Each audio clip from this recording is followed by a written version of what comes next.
Bien, écoutez, si vous en êtes d'accord, nous allons pouvoir démarrer. Je vais vous demander, s'il vous plaît, de couper vos micros afin que nous puissions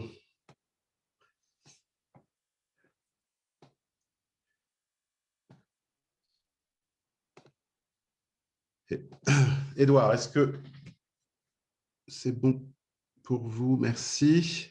Non.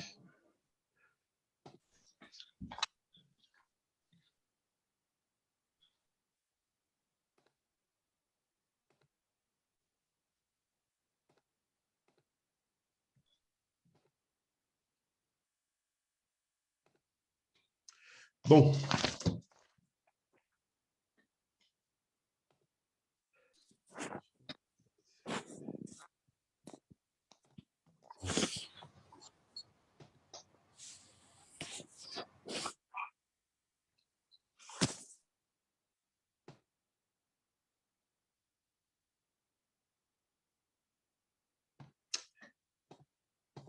Bien, alors nous allons pouvoir démarrer.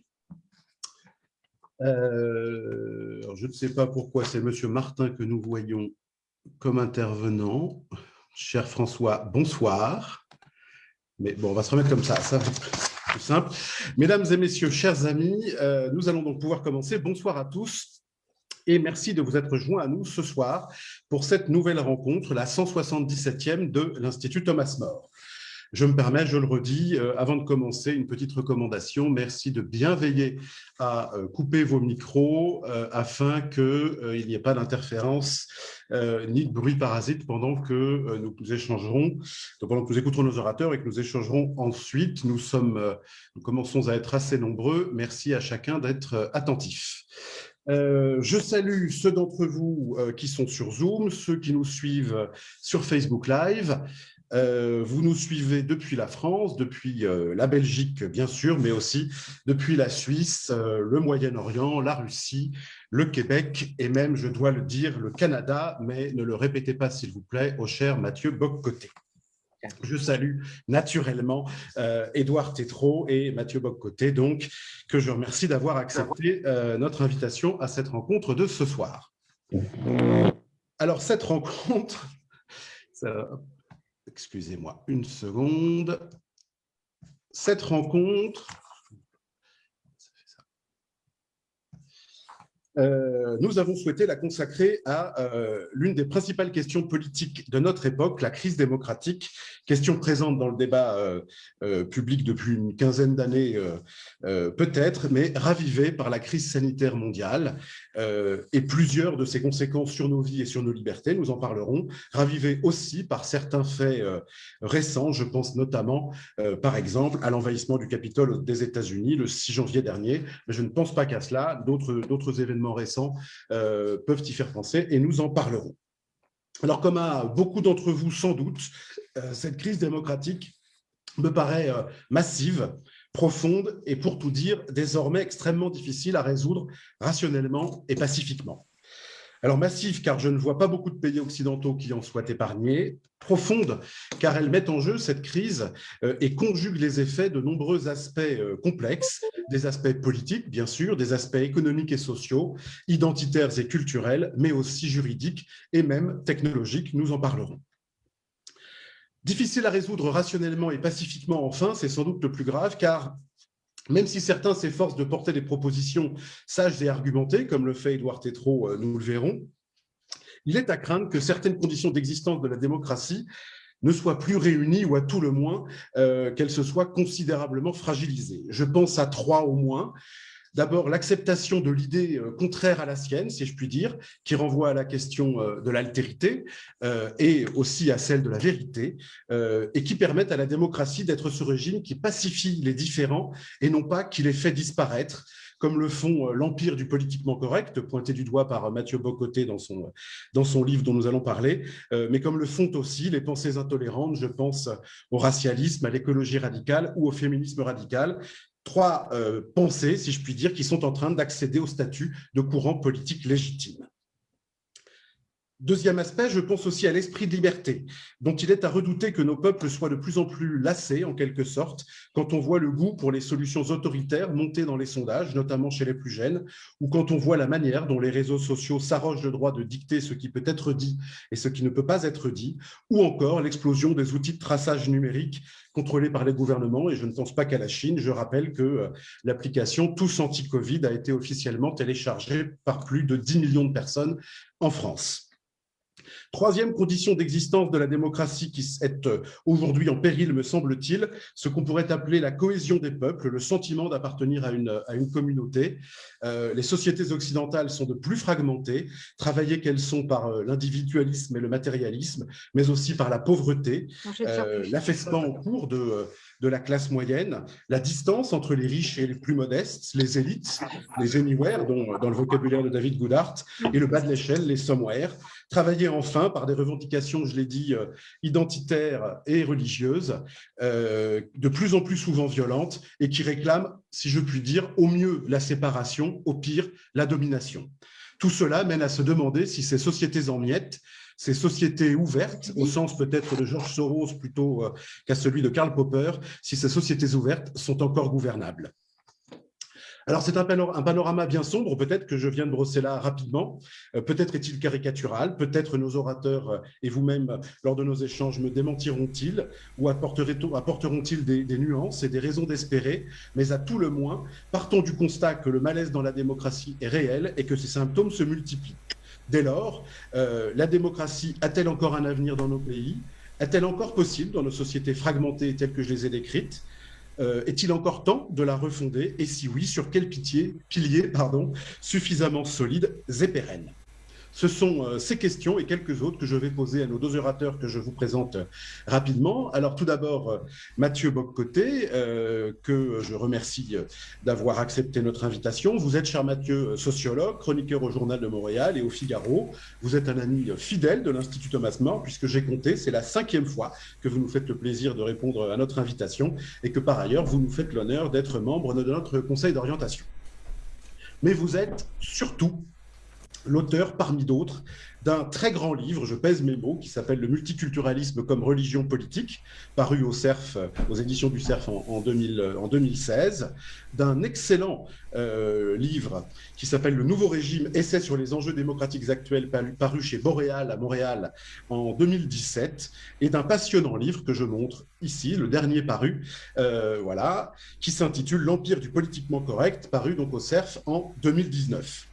Votre connaissance, excusez-moi, votre connaissance parfaite naturellement de la situation politique au Québec et au Canada, votre intérêt pour le débat d'idées tel qu'il se déroule aux États-Unis et votre attachement qui nous touche toujours pour notre cher et vieux pays, la France, font de vous un observateur avisé de ce qui se passe et de ce qui vient. Avec vous, nous avons le plaisir de recevoir Édouard Tétrault. Merci, cher Édouard, d'être avec nous. Vous êtes conseil avec votre société Mediafine en organisation et en stratégie d'investissement auprès d'entreprises principalement françaises. Vous êtes vous aussi chroniqueur aux Échos et au Figaro, l'auteur de plusieurs livres économiques, dont, je le rappelle, 20 000 milliards de dollars chez Grasset en 2010, Quand le dollar nous tue chez Grasset en 2011 et Au-delà du mur de l'argent chez Stock en 2015. Je signale aussi une brochure que, pour tout vous dire, j'ai découverte et lue le week-end passé, très intéressante et qui se trouve en libre accès sur votre site, qui s'intitule « Comment l'espèce humaine survivra à l'économie du 21e siècle », que vous avez rédigé en 2014 à la demande du Conseil pontifical pour la culture du Vatican. J'invite vraiment tout le monde à lire cette courte brochure parce que c'est très riche et très stimulant. Mais si nous avons le plaisir de vous recevoir ce soir, c'est pour ce petit livre. Alors, je monte le PDF parce que le livre n'existe qu'en format numérique, mais je vous invite vraiment à le télécharger. Ce petit livre, publié donc l'été dernier sous forme numérique, je l'ai dit, par les éditions de l'Observatoire, qui s'intitule « Les États généraux en 2022 ». Vous y plaidez de manière percutante et convaincante pour la réunion d'États généraux dans la foulée des élections présidentielles prévues en 2022, en rappelant que Jules Michelet voyait dans la réunion des premiers États généraux par Philippe le Bel en 1302, je cite, « le véritable acte de naissance de la France ». Vous nous direz ce qu'on pourrait espérer de cet outil de réunion de la nation tel que vous le présentez et que vous le voyez. Je vais donc maintenant vous poser à chacun la première question. En effet, plutôt que de vous demander à deux exposés successifs, je vais vous poser des questions afin de rendre notre échange le plus vivant possible. Je n'hésiterai pas, autant que la conversation à travers les outils numériques le permet, à rebondir sur vos propos, à vous demander des précisions ou à vous embêter un peu si l'occasion s'en présente. Et nous tâcherons de conserver une vraie demi-heure pour échanger avec ceux d'entre vous, chers amis, qui souhaiteraient poser des questions. Nous verrons tout à l'heure sous quelle forme. Alors, ma première question, elle sera assez simple et en quelque sorte personnelle à Mathieu Boccoté puis à Édouard Tétrault. Comment avez-vous vécu puis analysé l'envahissement du Capitole à Washington le 6 janvier dernier, qui constitue la dernière manifestation en date, si je puis dire, du malaise dans la démocratie qui touche tout l'Occident, comme je l'ai dit tout à l'heure. Cher Mathieu, nous vous écoutons. Ton micro. Mathieu, ton micro, s'il te plaît. Oui. Est-ce qu'on m'entend? Très bien. Merveilleux. Donc, plusieurs sentiments, on l'a vu en direct. D'abord et avant tout, je ne peux pas m'empêcher de confesser, et ce ne sera pas l'élément central, mais il doit être mentionné, l'élément involontairement comique de ce soulèvement. C'est-à-dire des gens qui se prennent pour des personnages de Marvel, des gens qui se jettent sur le Capitole comme s'ils sont dans une espèce de scène de je ne sais quel film américain où se manifesterait une insurrection, et de l'autre côté, donc le théâtre de l'insurrection, le théâtre marvelisé de l'insurrection, il y avait quelque chose là-dedans qui en disait beaucoup sur l'effondrement de la culture politique aujourd'hui, me semble-t-il, sur un imaginaire complètement ravagé où les manières de se nommer dans l'espace public sont involontairement comiques, disons ça comme ça. Autre élément, le côté déphasé et paradoxalement folklorique de cette prise du Capitole, parce que ça appartient à un imaginaire terriblement daté qui laisse croire qu'aujourd'hui, un coup d'État consiste à s'emparer du Parlement, à y planter son drapeau, à dire qu'il nous appartient et on a pris le pouvoir. Il y avait quelque chose là-dedans qui était tout simplement décalé de la réalité de l'époque qui est la nôtre. C'est pas comme ça qu'aujourd'hui se font les coups d'État, si je peux me permettre.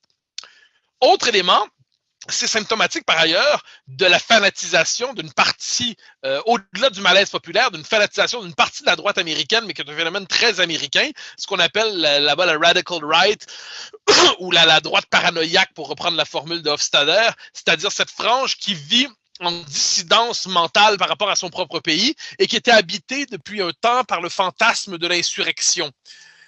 Et lorsqu'on a vu cette espèce de charge qui se voulait héroïque, et qui était par ailleurs, manifestement, avec les images en ont témoigné, d'une véritable hargne, comment ne pas voir à travers ça le fait que c'est une société très polarisée, où des tendances dites extrêmes parviennent à peser dans le jeu politique d'une manière ou de l'autre.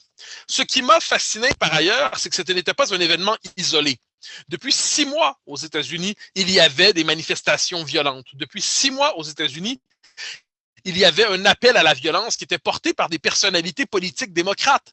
Mais apparemment, il y a une forme d'asymétrie dans la condamnation de la violence. C'est-à-dire que s'il faut condamner sans le moindre doute ce qui s'est passé au Capitole, c'est la tentation putschiste, c'est la tentation insurgée, bon comme ça, il n'en demeure pas moins que 6 mois auparavant, il y a quand même eu des violences répétées aux États-Unis par différentes mouvances radicales, hors de gauche. Or, cette violence était apparemment tolérable. Elle était non seulement tolérable, elle était compréhensible. Elle était peut-être même estimable. Donc, une forme d'asymétrie qui s'est manifestée dans le rapport dans la violence du Capitole, qui est un révélateur, finalement, du fait que le système médiatique, le système politique, distingue entre ce qu'il juge être les violences légitimes et celles qui ne le sont pas. Dernier élément, enfin, on pourra rajouter plusieurs, mais c'est le résultat de la chose. Trump qui la réduction des 70 millions et plus d'électeurs de Trump aux hurluberlus fanatisés du Capitole, ça, il y a une forme de... C'était l'occasion d'en finir une fois pour toutes avec la parenthèse Trump, en réduisant la crise des 4 dernières années à ce moment simili-putschiste, disons ça comme ça. Et ensuite, la réaction des médias sociaux et de Twitter, il faut le dire, les empires numériques de notre temps sont dans une position structurelle qui leur permettent aujourd'hui de surplomber la démocratie, de bannir de l'espace public celui qui est transformé en ennemi intérieur. L'idée de chasser Trump de Twitter définitivement, sous la logique de la purge, sous la logique de l'ostracisme, ça nous dit par ailleurs qu'on est dans une logique de guerre civile. C'est-à-dire il faut désormais bannir, en finir, ostraciser, non plus l'adversaire, mais celui qui est traité comme un ennemi une fois pour toutes. Les empires numériques se surplombent la démocratie, la dominent, et par ailleurs, vous noterez qu'au-delà du simple personnage Trump, la purge qui a suivi sur les réseaux sociaux devrait nous inquiéter, c'est-à-dire à partir de la dénonciation de discours haineux ou insurgés, on constate très rapidement que l'extension du domaine de l'interdit et ça a suivi la charge du Capitole. Donc c'est un événement absolument condamnable, absolument révoltant, mais en dernière instance, si on s'y arrête sans le placer dans un plus vaste contexte, on n'y comprendra rien.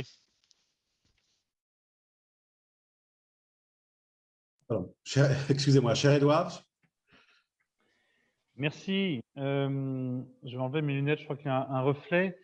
D'abord, je voulais quand même vous dire que je suis très, très heureux de parler à votre institut, vous remercier pour cette invitation et très honoré de non pas donner la réplique, parce que ça, je n'y arriverai pas, mais d'échanger avec Mathieu Bock-Côté, qui je trouve est un des penseurs aujourd'hui, je ne sais pas si ça va être réducteur, mais un penseur conservateur, un penseur de l'identité, de ce que nous cherchons à continuer à être, qui est très inspirant. Et donc, je me sens son élève à côté de lui.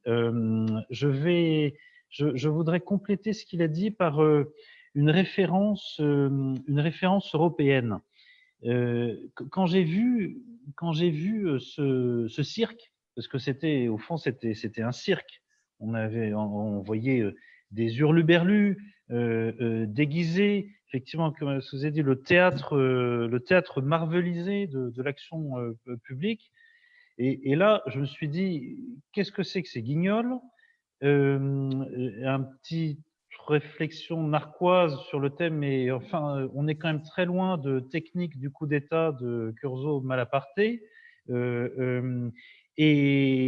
puis je me suis dit, ben, au fond, c'est Tintin et les Picaros. Vous voyez, oui, mais sauf que dans Tintin et les Picaros, pour celles et ceux qui ont lu l'un des tout derniers albums de Hergé, je rappelle que c'est le colonel Alcatraz qui réussit à faire un coup d'État en renversant le général Tapioca parce que il arrive avec un quart de touristes pour le carnaval de San Theodorus et les touristes sont déguisés avec des déguisements de folklore totalement improbables et ces déguisements de folklore endorment la vigilance des gardiens et réussissent leur coup. Il y a eu quand même quelque chose de ce registre-là dans ce qui s'est passé au Capitole ce jour-là. Je pense on ne connaît pas aujourd'hui tout ce qui s'est passé, tout ce qui s'est tramé, mais derrière le folklore, la réalité de la chose, c'est que pour une nation très jeune comme les États-Unis d'Amérique, l'envahissement du Capitole, c'est pas l'incendie de Notre-Dame, c'est pas comparable, mais enfin, c'est une enceinte sacrée qui a été violée. Ils ont en partie réussi leur coup. Ce qui a intrigué aussi, c'est la mollesse avec laquelle des forces de l'ordre très peu présentes, donc ce qui a quand même un peu étonné, et qui ont réagi tardivement, et deux, qui ont laissé passer dans le désordre la confusion. Vous avez vu sur les réseaux sociaux, le lendemain de l'attaque du Capitole, on a comparé le service d'ordre avec le service d'ordre qui était là pour une manifestation de Black Lives Matter, où là, vous aviez l'armée en rang et full gear, et toute protection et fusils mitrailleurs qui sont là. Je n'alimente pas une théorie du complot. D'ailleurs, un philosophe disait que pourquoi il est arrivé cela, c'est parce que quand vous avez une manifestation de Black Lives Matter, vous savez qu'il y a beaucoup d'organisations, qu'il y a de la violence possible, et puis ce sont des personnes qui sont très étrangères en façon de vivre, en valeur, aux forces de l'ordre. Alors que là, dans la confrontation entre les forces de l'ordre du Capitole et les envahisseurs du Capitole, il y avait, eh bien, on se reconnaissait de part et d'autre. C'est un phénomène un peu similaire qui est arrivé avec les Gilets jaunes. Moi, j'ai eu des témoignages de policiers pendant les Gilets jaunes, les émeutes, hein, notamment il y a eu un samedi où l'avenue de Marigny était à prendre. Eh bien, les policiers disaient, mais attendez, ce sont nos cousins. Moi, un policier me disait, moi, la nuit, j'enfile mon gilet jaune invisible. Je suis comme eux. Donc, derrière le folklore, il y a eu quelque chose d'assez sérieux. Maintenant, je reviens justement à Technique du coup d'État, Curzon Malaparte ou au livre de Lénine. Ce qui est frappant, c'est que là, vous avez une manifestation populaire, brouillonne, qui va avec ses tripes, avec son cœur, avec parfois des raisonnements quand même qui vont pas très loin, mais il y a une sincérité.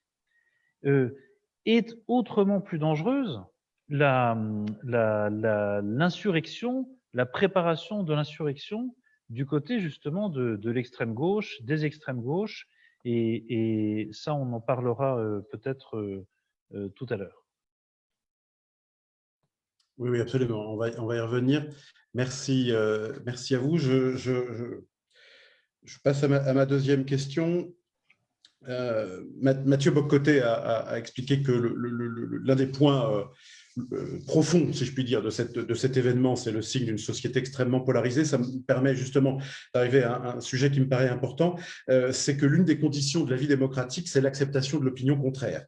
C'est la condition de ce que Pierre Manant appelle la conversation civique. Or, les opinions sont de plus en plus hérissées, brutales, antagonistes.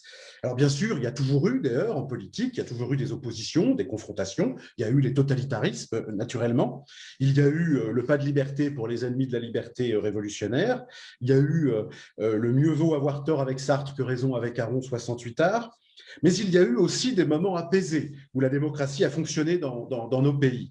Alors, je sais que c'est difficile ce que je vais vous demander à l'un et à l'autre, mais peut-on caractériser cet esprit d'intolérance qui sévit aujourd'hui, voire, et ça c'est peut-être pour Mathieu, puisque c'est les aspects des choses qui l'intéressent, en retracer l'histoire sur ces 40 dernières années, peut-être.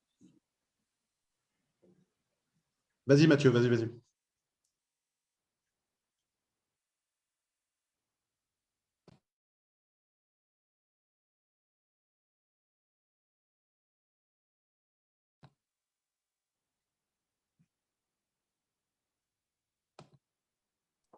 On n'entend pas Mathieu.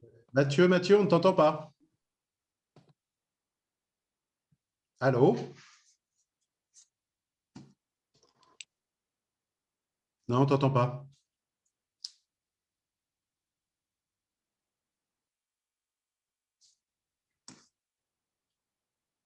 Attends. Est-ce que ça fonctionne là? Oui, ça y est. Merveilleux. Donc, je vais aller avec une série d'éléments un peu dispersés, mais qui, me semble-t-il, permettent tous de jeter un éclairage sur ce qui se passe. Il y a une formule chez Cioran qui m'a toujours amusé, où il disait que les démocraties, les sociétés capables de se parler de manière apaisée, sans vouloir s'étriper, il le dit beaucoup mieux que moi, sont des sociétés fatiguées et au bord de la décadence. Autrement dit, l'état normal de la bête politique, nous dit-il, c'est le fanatisme, et il n'y a que les sociétés apaisées, endormies, obèses et bourgeoises qui sont capables de discuter raisonnablement. J'ai toujours voulu donner tort à Cioran. Il m'arrive de craindre qu'il n'ait raison. Nous sommes témoins aujourd'hui de ce que j'appelle le réchauffement global des passions politiques. Ça se laissait deviner depuis un bon moment. La démocratie tranquille, la démocratie presque ennuyante parce que gestionnaire, qui a caractérisé en gros la chute du mur de Berlin, c'était probablement une période assez temporaire dans l'histoire de nos démocraties parce qu'on ne peut réduire la politique à sa simple dimension gestionnaire. Presque inévitablement, il y a une volonté, il y a une tentation sinon idéologique, à tout le moins une tentation de l'hégémonie qui se développe. Bon. Il y a cet élément-là dont il faut tenir compte. Il y a aussi le fait, et ça, je crois que ça nous frappe aujourd'hui, les énergies religieuses qui ont été canalisées au 20e siècle dans les grandes doctrines essentiellement à potentiel totalitaire, les religions politiques. Après la chute du mur de Berlin, on s'était dit c'est terminé. D'une certaine manière, on venait de fermer la période révolutionnaire, l'âge révolutionnaire de la modernité. La Révolution française est terminée, disait Furet à sa manière. La Révolution, Martin Malia dit le grand cycle révolutionnaire est terminé. Et finalement, il faut peut-être suivre une autre hypothèse, c'est-à-dire que le réchauffement des passions politiques est presque inévitable et il y a aussi ce que j'appellerais une tentation totalitaire irréductible à la démocratie, ou à tout le moins à la modernité, qui toujours ressurgit.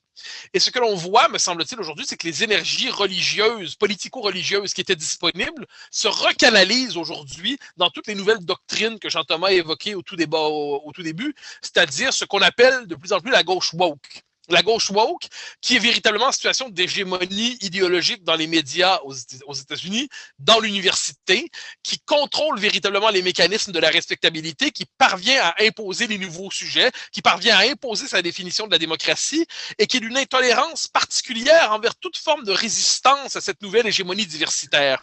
Et ce qu'on a peiné à comprendre, me semble-t-il, c'est qu'autant chez Trump que dans le Brexit, que dans ce qu'on appelle les mouvements populistes aujourd'hui, Trump était moins une offensive qu'une réaction à au-delà du personnage lui-même, le vote trumpien, il y avait là-dedans une forme d'insurrection populaire, brouillonne, grossière, je suis prêt à reconnaître tout ça. Quand Hillary Clinton dit en 2016 à propos non seulement de Trump lui-même ou de ses conseillers, mais de ses électeurs, il dit que ce sont des déplorables, hein, les deplorables dont elle nous parle. Il y a une forme de mépris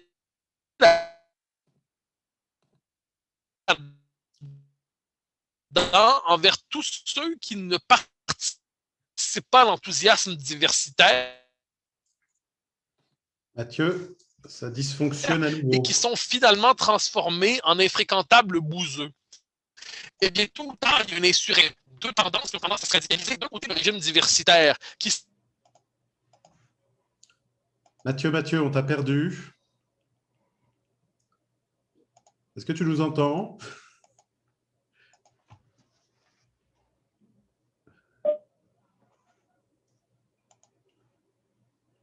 Édouard, est-ce que je peux vous demander de prendre la... Attends, Mathieu, ça coupe complètement. Est-ce que tu peux essayer de te déconnecter, de te reconnecter ça peut-être...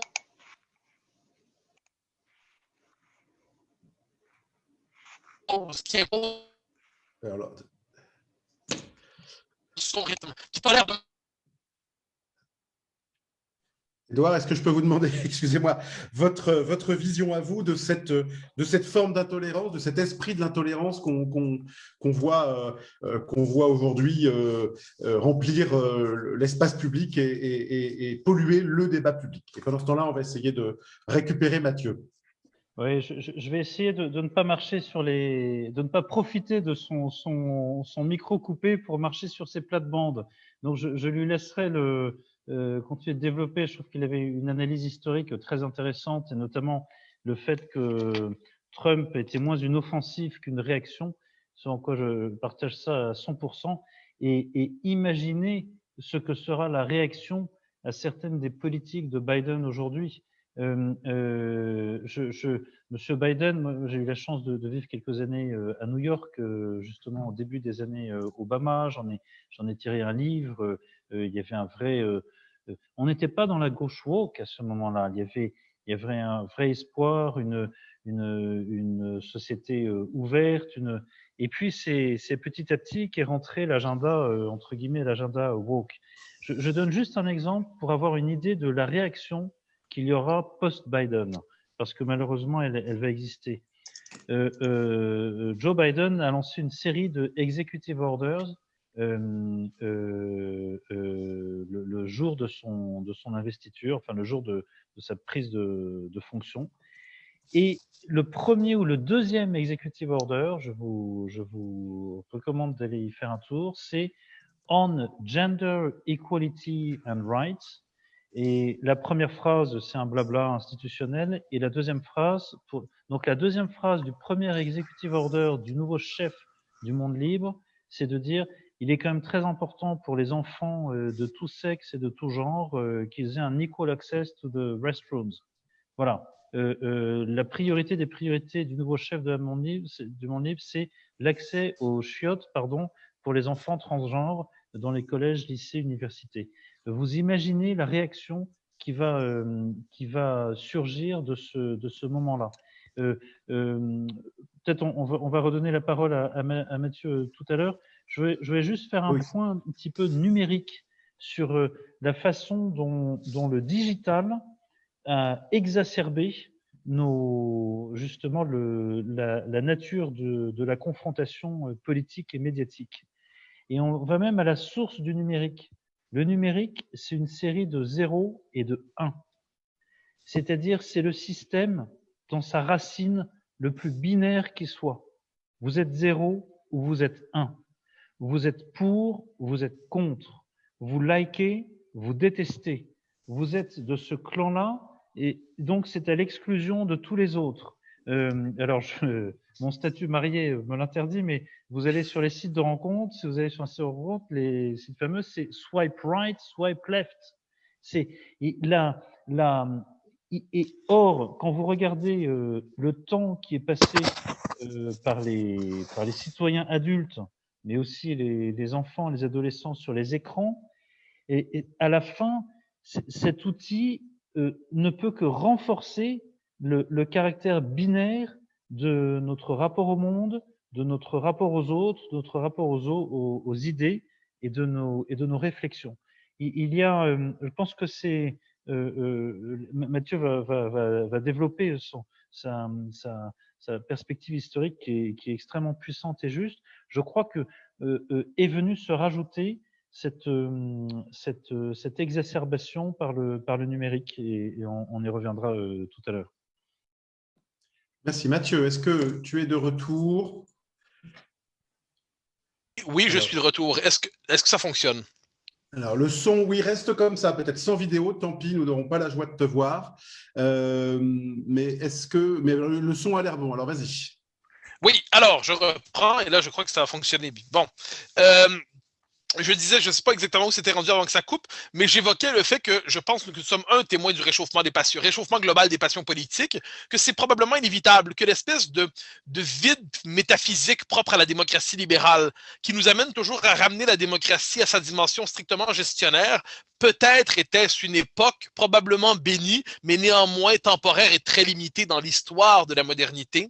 Il y a une tentation totalitaire qui est irréductible à la modernité, qui était canalisée au XXe siècle par les différentes idéologies qui relevaient d'une manière ou de l'autre du marxisme, qui, à partir des années 90, dans l'espace public, on se disait c'est terminé, et qui se recanalise aujourd'hui dans ce qu'on appelle la fameuse gauche woke. Et, je le disais plus tôt, je ne vais pas faire trop long au cas où on m'a déjà entendu là-dessus, mais Trump, contrairement à ce qu'on a cru, n'était pas une attaque contre le système dès le début. C'est une insurrection contre le régime qui se déployait. Et Trump, au-delà de lui, Trump, le Brexit, les mouvements populistes en Europe, c'est une forme de réaction populaire, brouillonne, grotesque si on veut, vulgaire dans le cas de Trump, il n'y a pas de doute, mais c'est une insurrection par rapport à un système, le régime diversitaire, appelons ça comme ça, qui tend à se radicaliser au rythme où la population tend à lui résister.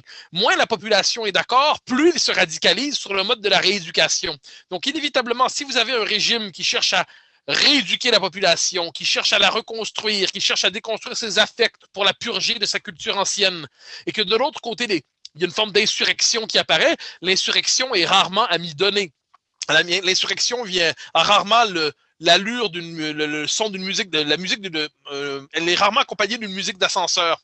Donc, ce que l'on voit, c'est des sociétés fragmentées. Puis, dernier élément qui me semble important, la condition du débat démocratique, c'est la reconnaissance de la légitimité du point de vue de l'autre. Et pour ça, il faut que je sois aujourd'hui dans la majorité, vous dans la minorité, mais demain, on peut inverser les rôles parce qu'on participe à la même communauté de destin, la même communauté nationale. Dès lors que le sentiment national s'affaisse, que les identités se replient vers différentes identités communautaristes, tribales, qu'importe, eh bien, dès lors, la capacité de se reconnaître dans un monde commun se décompose, se dissipe, et on interprète tout geste commun comme une forme forme de tyrannie de la majorité. Dès lors, je pense qu'il faut revenir aujourd'hui, on est de retour dans la question du régime. C'est la question aristotélicienne du régime avec laquelle nous renouons. Nous n'interprétons plus de la même manière l'idée démocratique, nous n'interprétons plus de la même manière le commun. Nous sommes dans un moment de redéfinition de l'interprétation des concepts de base même qui font nos sociétés. Dès lors, il est de plus en plus difficile de se traiter en adversaire et de plus en plus tentant de se traiter en ennemi, hélas. Alors, merci Mathieu. On y reviendra tout à l'heure à cette question du commun et de la participation à une communauté. Qui, pour être démocratique, doit être national, c'est en tout cas ce que vous défendrez. Il y a quand même un mot qu'on n'a pas encore beaucoup prononcé, qui est le mot liberté. Et je suis, pour ma part, assez effaré de ce qui m'apparaît être un recul de l'esprit de liberté et un recul des deux côtés, si je puis dire. On a l'impression d'une part d'une sorte de fatigue des peuples et d'une tentation d'abandon aux solutions autoritaires qui ont le mérite de la simplicité. C'est notamment l'espèce de fascination qu'un Vladimir Poutine exerce sur une partie de la droite française, si je prends un exemple. Mais c'est aussi, d'autre part, dans certains pays en tout cas, la tentation technocratique des élites qui les conduit à vouloir gouverner les peuples sans leur assentiment. Ce que Mathieu Laine appelle dans un essai qui vient de paraître et dont on a beaucoup parlé dans la presse française ces 15 jours ou 3 dernières semaines, ce qu'il appelle l'infantilisation des Français par l'État nounou, n'est, me semble-t-il, qu'une partie du problème et passe à côté du plus grave, si je puis dire. Il y manque la dimension proprement politique. Par exemple, sur les lois qui restreignent les libertés d'expression, qui prétendent dire ce qu'est une bonne nouvelle, ce qu'est une fake news, ou dicter ce qu'est la haine en ligne, et ce qui ne l'est pas. Puis ce sont là quelques récents exemples, notamment français. Alors, on voit bien, donc, il y a d'une certaine manière des deux côtés du lien politique, il y a une tentation, enfin, il y a un retrait ou une hésitation devant l'exercice de la liberté. Comment voyez-vous l'état de cette liberté dans nos pays, grignotée, encore une fois, en quelque sorte, par le haut et par le bas? Édouard. Oui, alors je vois deux axes, en fait, à cette érosion de la liberté. Le premier, c'est qu'au fond, depuis trop longtemps, nous la considérons comme acquise. Et il y a eu peut-être un leurre avec 1989, pour nous Européens, la chute du mur de Berlin et ensuite le consensus de Washington. Le leurre, c'est que tout d'un coup, l'ennemi, le super ennemi de nos libertés, le communisme soviétique, s'est effondré. Et donc, à partir de 1989, puisque les pays de la liberté avaient gagné, puisque la liberté n'était plus en danger, eh bien, au fond, on s'est dit, elle est acquise, elle sera toujours là, elle n'est menacée par rien. Et on s'est comme endormi sur cet acquis, au lieu de se donner les moyens de le défendre, et ça j'y reviendrai, non seulement un acquis à chérir, à défendre, se donner les moyens de le défendre, et finalement se laisser diluer. La deuxième raison, c'est que quand même, nous sommes aujourd'hui une société qui est régie par la peur.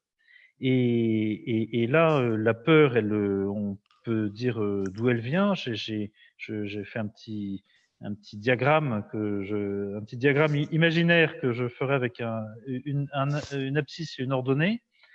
Mais la peur est virale dans nos sociétés. Je ne parle même pas du Covid, de la pandémie. Ça, c'est la peur de tomber malade, la peur de mourir fait qu'on déploie des réflexes. On consent à ce que l'État empiète sur nos libertés d'une façon incroyable. Mais ça venait d'avant. La peur, nos sociétés étant travaillées par la peur, on va se dire, on consent à abdiquer une part de notre liberté parce qu'on a peur et parce qu'on veut bien être protégé. Mon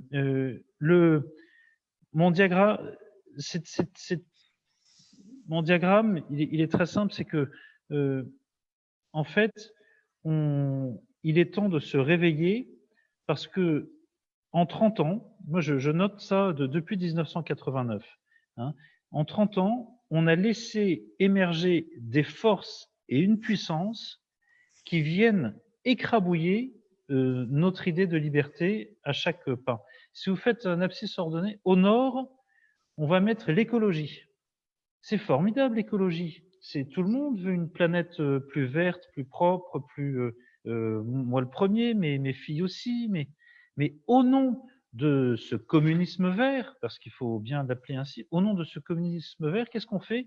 On commence en France à faire une loi avec des tribunaux d'exception pour des crimes d'écocide. Je vous renvoie aux pénalités et c'est Barbara Pompili et ce grand démocrate de Dupond-Moretti qui disent ah oui quand même là vraiment si vous êtes en gros vous avez des délits d'intentionnalité, de non-intentionnalité, vous avez le simple fait d'avoir une usine, d'avoir une entreprise de fabriquer du CO2 vous mettra en délit ou en crime d'écocide. Tout en haut l'écologie, le communisme vert. Tout en bas, et qu'est-ce qui vient grignoter par le bas de nos sociétés? Qu'est-ce qui vient grignoter nos libertés? L'islam. L'islam. Il faut dire, et je dis pas l'islamisme, vous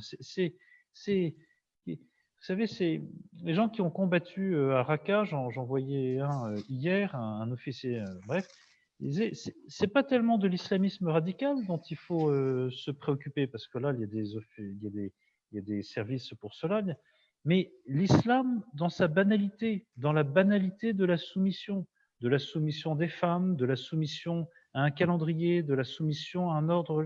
L'islam dans la banalité de la théocratie, qui fait qu'on va retirer l'islam dans la banalité de la liberté de conscience n'existe pas, n'existe plus. Si vous changez de religion dans cette religion-là, vous avez le droit de mourir.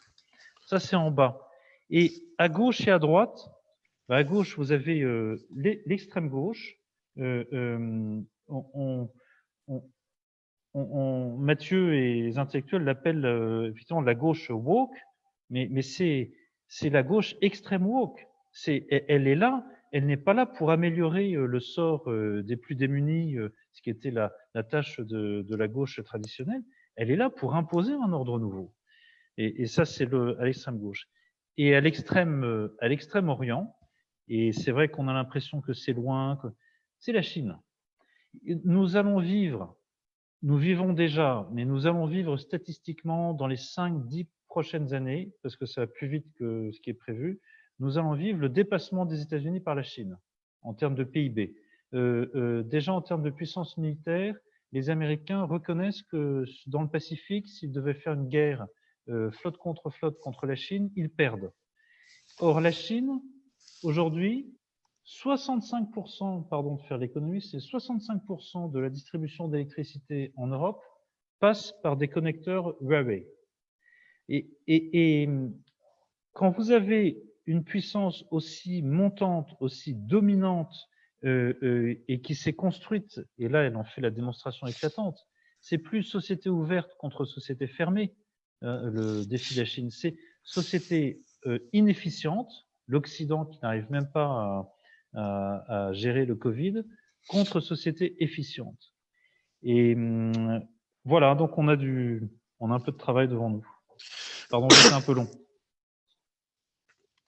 Oui. Non, pardon, je voulais juste, je voulais quand même rebondir sur ce que venait de dire Édouard avant de passer la parole, Mathieu. C'est plus, c'est société efficiente ou efficace contre société inefficace. Oui, on peut au moins, comment dirais-je, mettre à l'actif, si je puis dire, de nos dirigeants, c'est qu'il est plus difficile de gouverner une société libre, une société ouverte, qu'une société fermée. Donc, je veux simplement vous titiller un peu. Le critère de l'efficacité, s'il est au prix de nos libertés, si c'est ça l'équation dans laquelle nous sommes positionnés, c'est quand même une vraie question. Donc, comment est-ce qu'on la résout, cette équation, si c'est celle-là? Non, pardon, je laisse tout de suite la parole à Mathieu. Non, je prenais le narratif de la Chine. La Chine nous dit aujourd'hui, écoutez, oubliez le fait qu'on est société ouverte, société fermée. Nous, on est une société qui marche. La vôtre, elle est infoutue 1 an après de faire revivre ces gens normalement. Donc, prenez notre modèle. Le défi, il est là. D'accord, mais justement, alors, pas maintenant, mais la prochaine question, elle est pour vous, et elle est de dire comment est-ce qu'on fait pour demeurer une société de liberté et retrouver de l'efficacité. Mais Mathieu, je te laisse rebondir sur ce qu'a dit Édouard. Oui, ben alors, tu posais la question qui me semble très fondamentale. C'est une tentation de l'autorité, la solution forte, le régime fort, appelons ça. Il y a deux éléments là-dedans. Je pense qu'on est quelquefois un peu daté dans notre représentation de ce qu'est l'autoritarisme aujourd'hui. C'est-à-dire, il y a assurément devant, et ça relève des imaginaires politiques, devant le sentiment d'une décadence, d'un régime diversitaire qui partout se déploie, d'une restriction des libertés, d'une dépossession identitaire, il y a à droite, entre guillemets, comme toujours et jusqu'à la fin des temps, la tentation de César.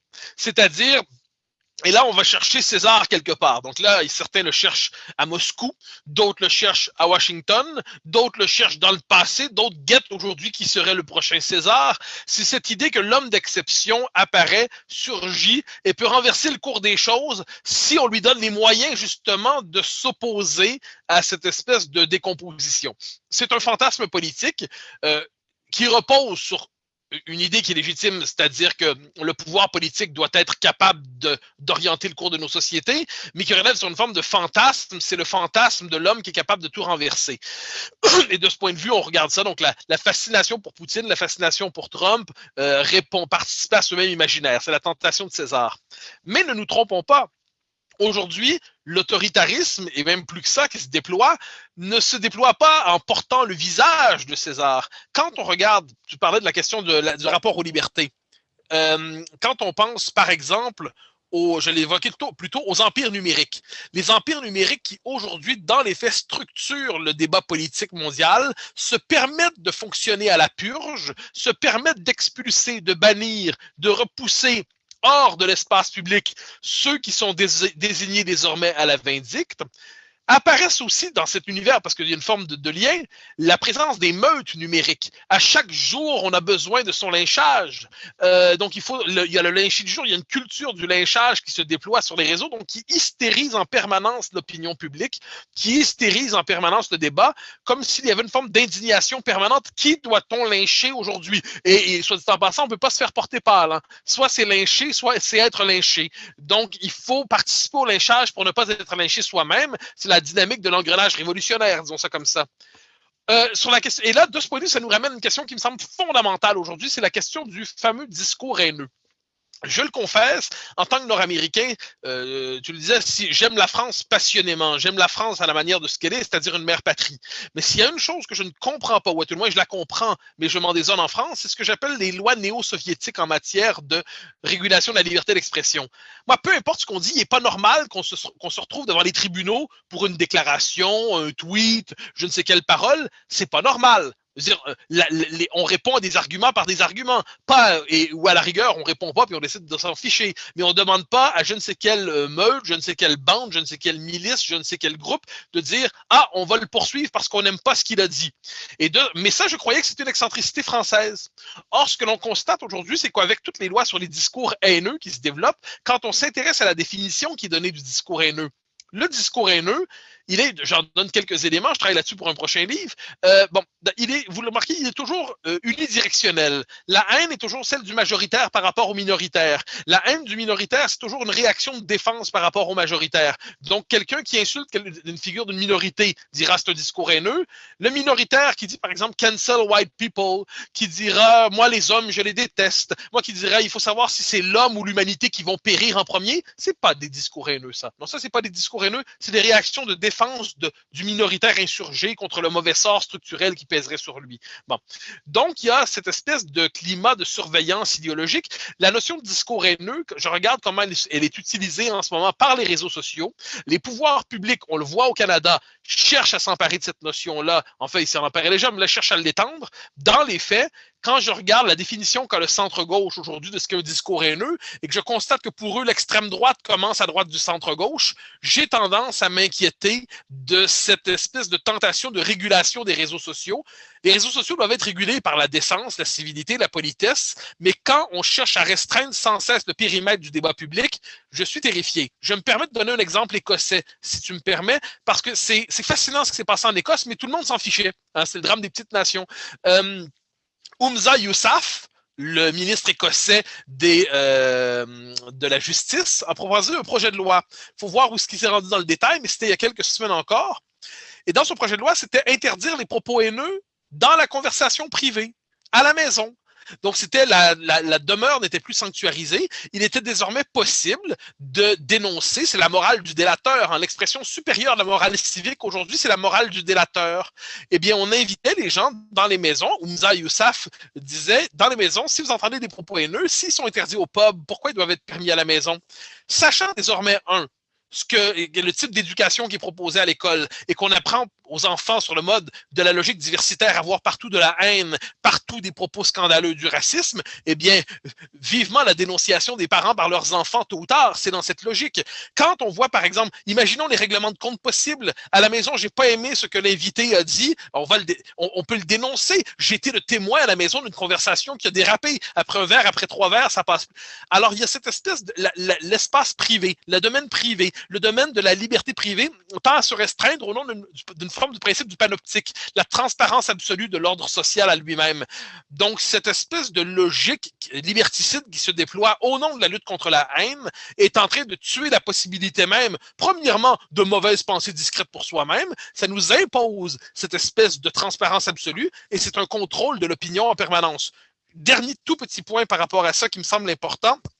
Donc, il est très bien de s'inquiéter de César lorsque César semble apparaître. Mais si on ne voit pas que le véritable empire aujourd'hui qui se déploie a des moyens autrement plus puissants et ne dispose pas pour le servir d'une garde prétorienne faite de bras cassés déguisés en personnages de Star Wars qui s'emparent du Capitole, mais ce sont des élites parfaitement lisses, amidonnées, cravatées, respectueuses de toutes les règles apparentes de la démocratie libérale, derrière le masque de la démocratie libérale, au nom de la lutte contre l'intolérance, impose aujourd'hui une nouvelle orthodoxie autrement plus violente parce qu'elle se présente comme étant mielleuse. Merci, merci Mathieu. Alors, on a dressé là quand même un panorama et un état des lieux assez sombre et assez désespérant. On va essayer, si vous le voulez bien, de passer, si c'était aux solutions, parce que ce ne sont pas les sujets auxquels on répond avec un catalogue de 4 ou 5 solutions. Mais encore une fois, je redis que le petit livre que je vous invite à télécharger sur le site des éditions de l'Observatoire et sur les plateformes habituelles, le petit livre d'Édouard Tétrault est vraiment intéressant.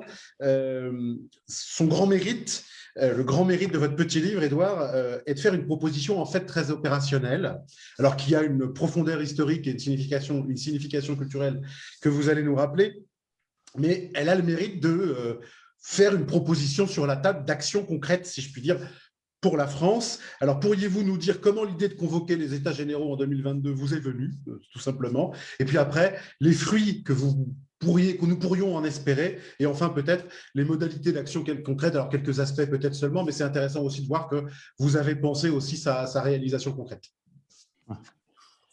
Bon alors, où est-ce qu'elle m'est venue originellement à Versailles, bien sûr.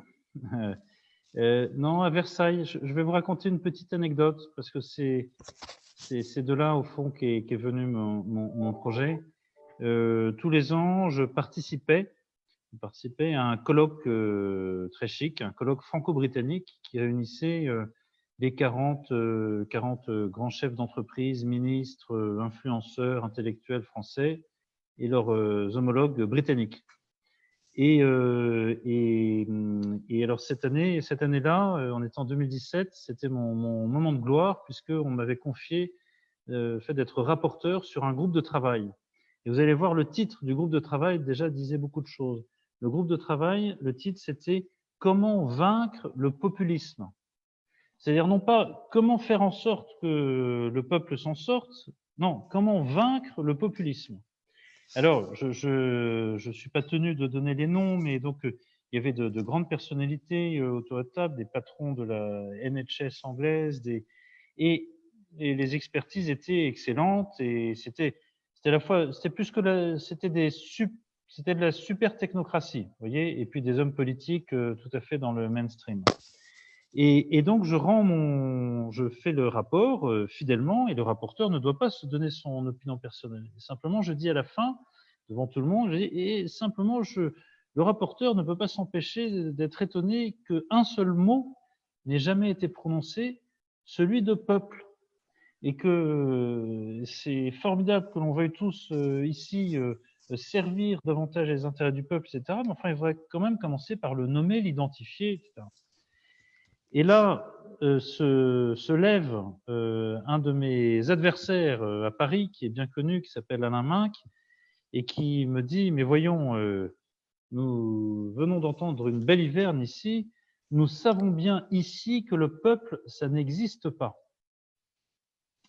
J'ai répondu sur Aristote, j'ai répondu sur l'article fondateur de la Constitution française, et je n'ai plus jamais été réinvité.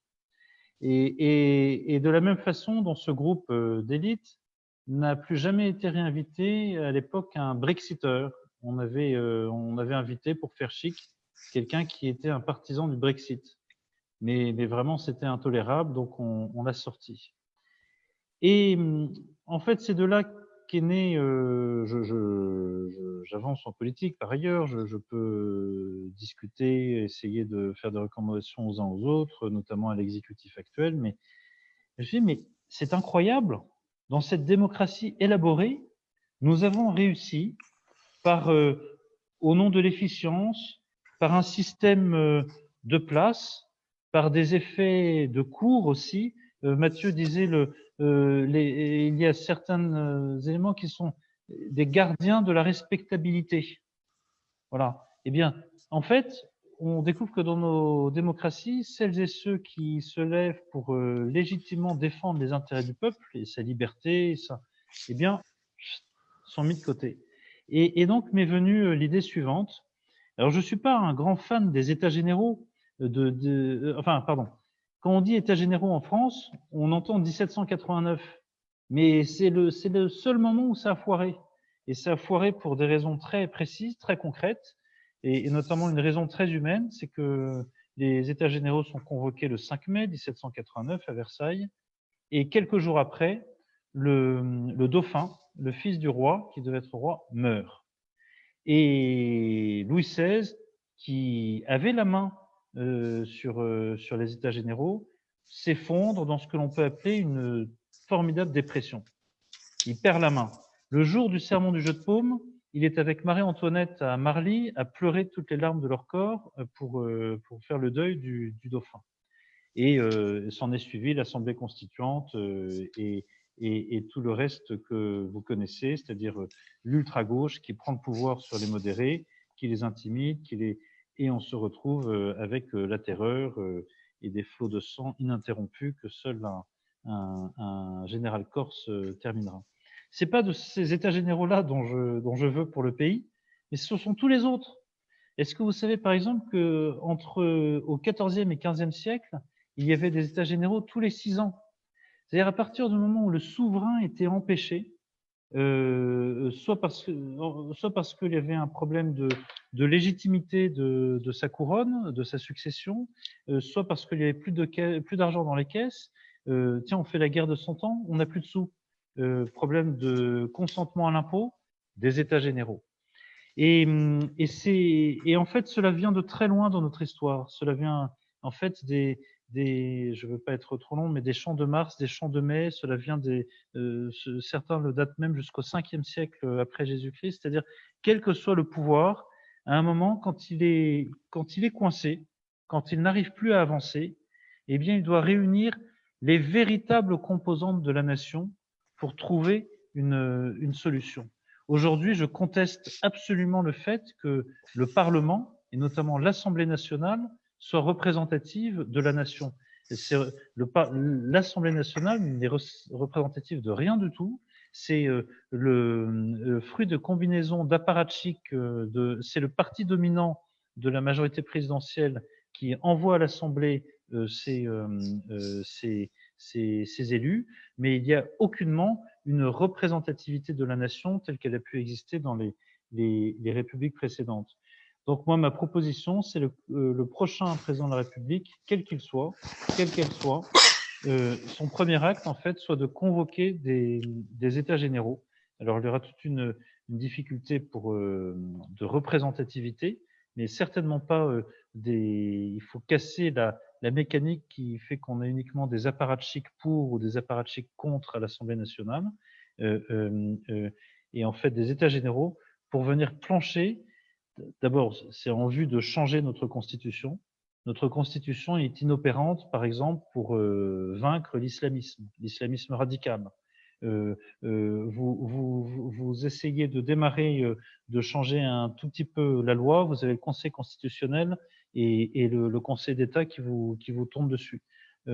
Donc, des États généraux pour changer la Constitution et pour en fait réécrire le contrat social qui aujourd'hui est en lambeaux. Réécrire, je ne veux pas être trop long et enfoncer trop de portes ouvertes, mais avec la crise du Covid, prenez un lien tout simple que l'on croyait acquis entre la rémunération et le travail, ou la rémunération et le mérite.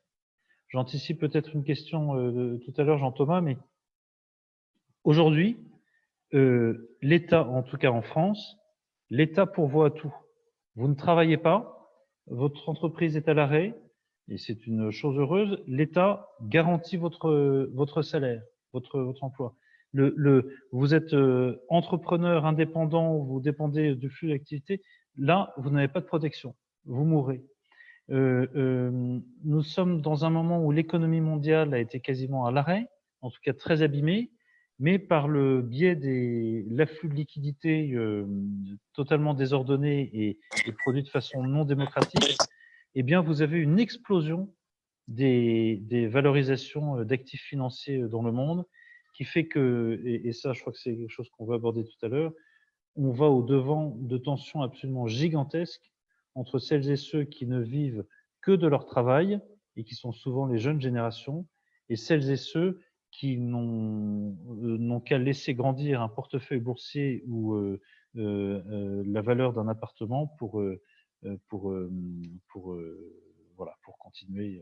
Voilà. Et bien typiquement ça, ce n'est pas le jeu législatif normal qui permettra de répondre à une telle question. Encore moins la question de l'islam. Il faut vous voyez, on a une loi qui est vraiment ni faite ni à faire sur le séparatisme, qui, vous vous rendez compte, qui ne laisse la possibilité aux fillettes de moins de 6 ans de porter le voile à l'école et dans l'espace public. On ne peut pas tenter de réguler l'islam et de faire émerger un islam de France autrement que par la convocation de cette forme d'états généraux qui, j'espère, seront moins longs que les quelques minutes que je viens de vous voler. Non, pas du tout. Encore une fois, j'invite vraiment tous ceux qui sont là à regarder votre petit livre. Encore une fois, hein, c'est une sorte de brochure. C'est très intéressant avec beaucoup de références historiques. Vous balayez effectivement rapidement, mais vous balayez tous les aspects, notamment constitutionnels, qui vous paraissent pouvoir être revus et retrempés à cette occasion-là. C'est vraiment, encore une fois, je ne réalise pas si c'est réalisable, mais c'est très séduisant et en tout cas très stimulant. Mathieu, on y reviendra sans doute dans les questions. À propos des questions, je vous demande, s'il vous plaît, aux uns et aux autres, d'affûter vos questions, de ne pas hésiter soit à les rédiger dans l'espace discussion, soit à lever la main. Alors là, vous savez, sur Zoom, on peut lever la main et mettre un marqueur qui dit que je veux poser une question. Vous l'avez soit dans l'espace discussion, selon la version que vous avez, soit dans l'espace réaction, et je tâcherai de vous donner la parole. Mais avant cela, une dernière question à Mathieu, et je vais lui demander d'être extrêmement bref pour une question extrêmement facile. Vous êtes, cher Mathieu, chacun le sait, québécois. L'Institut Thomas More est installé à la fois en Belgique et en France, et belge et français. 3 pays, je sais que je vous fais plaisir en disant cela, hein, le Québec est un pays, et 3 pays évidemment très, très différents, mais qui sont chacun à sa manière traversés par des doutes identitaires considérables. Alors, je ne vous demande pas une recette pour chacun, évidemment, mais si c'est l'ensemble des peuples occidentaux qui sont aujourd'hui traversés par les doutes qu'on a dit, comment répondre à cette crise identitaire et comment y répondre en vue de retrouver une cohésion, une joie et une fierté d'appartenir à une communauté politique qui s'appelle la nation et sans laquelle, c'est votre conviction, la démocratie n'existe pas? Alors, je vais dire très simplement, je pense qu'il faut renouer avec une perspective aristotélicienne Et c'est-à-dire que constater que la question qui se pose aujourd'hui n'est pas simplement celle de différentes formes d'aménagement à l'intérieur d'une société généralement acceptée.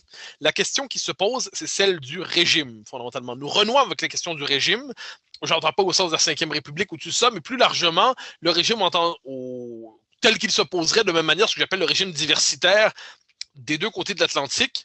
Partout, le régime diversitaire se déploie et se radicalise au rythme où il est rejeté. Hein, c'est le paradoxe, c'est-à-dire plus le populisme apparaît, plus le régime se durcit. Et le régime diversitaire est un régime qui est traversé par une tentation totalitaire, qui est un régime à prétention rééducatrice, qui considère que le peuple dont il dispose, j'utilise cette formule, mais qui voit un peu les majorités historiques occidentales, les peuples historiques occidentaux, il les voit un peu comme des peuples à coulaquiser. Je dis quelquefois un peu méchamment que, là, vous savez, la France, dans l'univers anglo-saxon, incarne une forme de résistance à cet esprit diversitaire. On voit que la France s'obstine avec sa laïcité, avec sa conception de la nation. On reproche à la France, en fait, de ne pas être une simple province de l'Empire. Donc, je dis quelquefois méchamment que c'est le destin vendéen de la France révolutionnaire. La France, aujourd'hui, incarne une forme de résistance à ça néanmoins. Le Québec aussi, à sa manière, en Amérique du Nord. Mais j'y reviens, c'est la question du régime.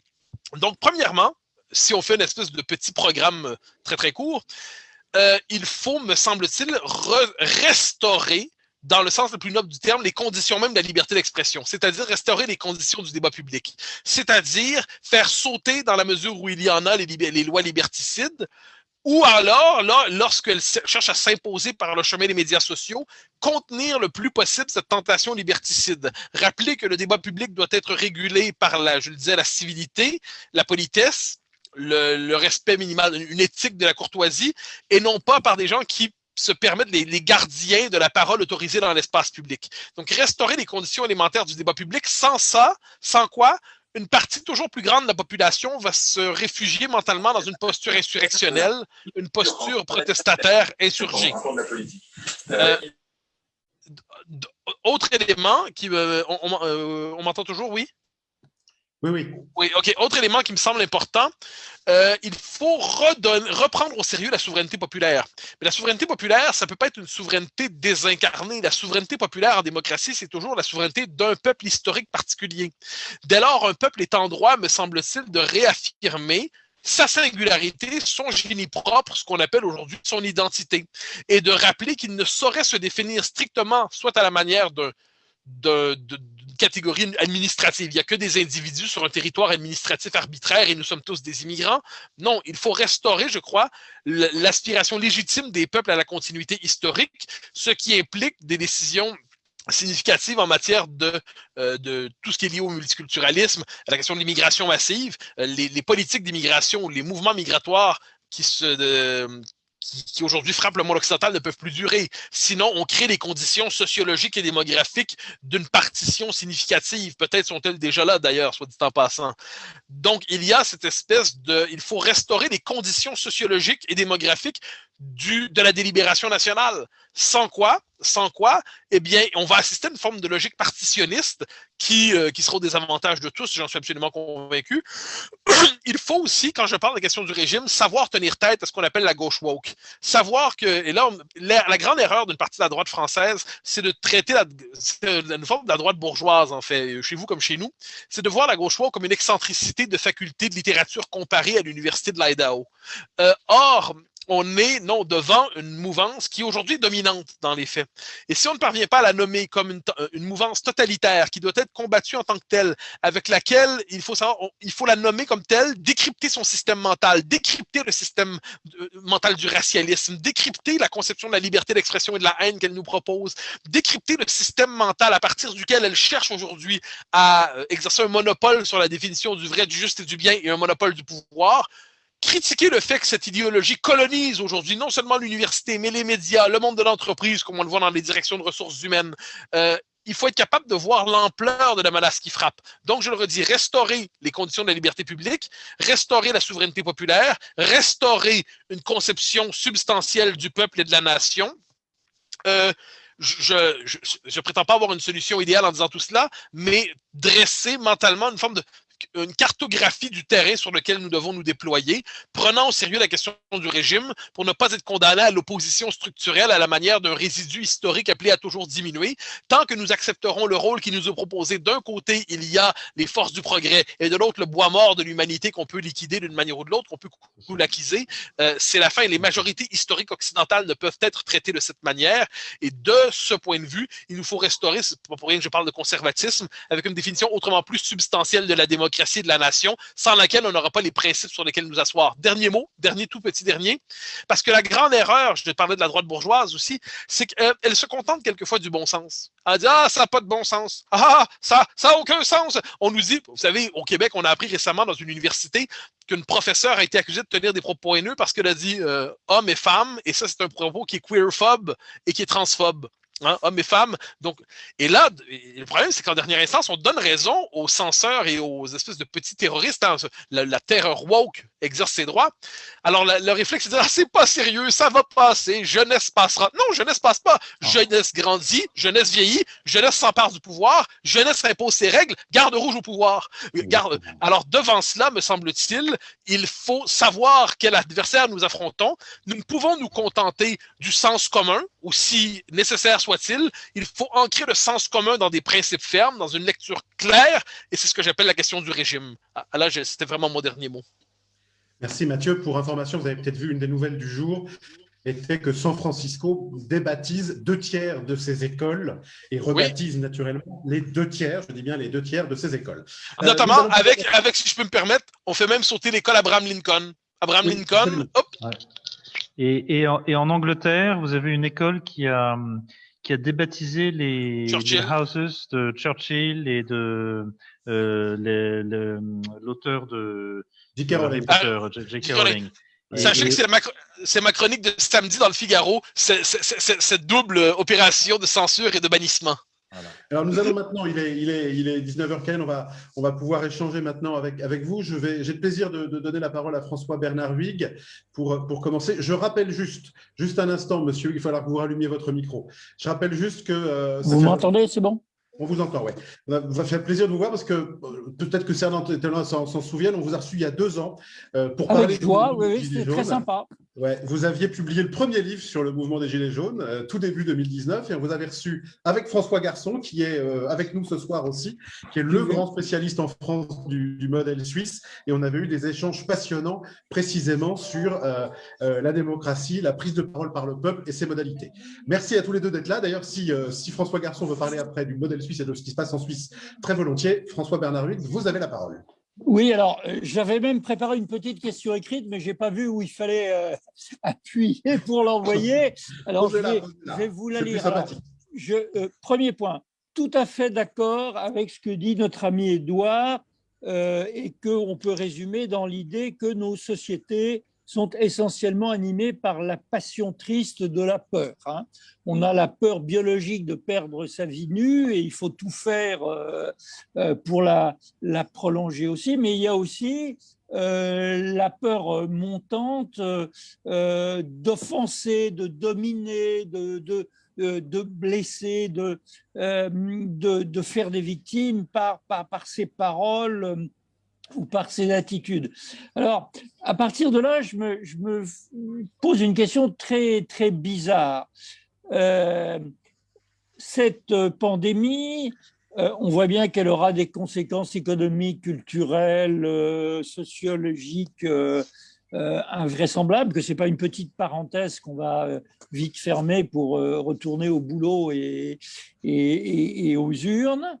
Mais en même temps, je suis frappé, en tout cas dans mon pays, de voir que ça provoque très modérément de production intellectuelle ou utopique. Il y a bien eu un manifeste Faire le monde d'après qui serait plus cool, plus sympa, où on consommerait bien, mais vraiment, ça ne casse pas 3 pattes à un canard. Et même si on regarde l'équilibre des forces politiques, je parle dans mon pays, tel qu'il est annoncé par les sondages, on ne peut pas dire que la pandémie donne un gros avantage aux sociodémocrates qui avaient dit qu'il fallait plus de lits d'hôpitaux, ou un gros avantage aux souverainistes qui disaient qu'il aurait fallu relocaliser et avoir des frontières, ou un gros avantage aux écolos. Enfin, bon, bref, ces forces politiques bougent assez peu.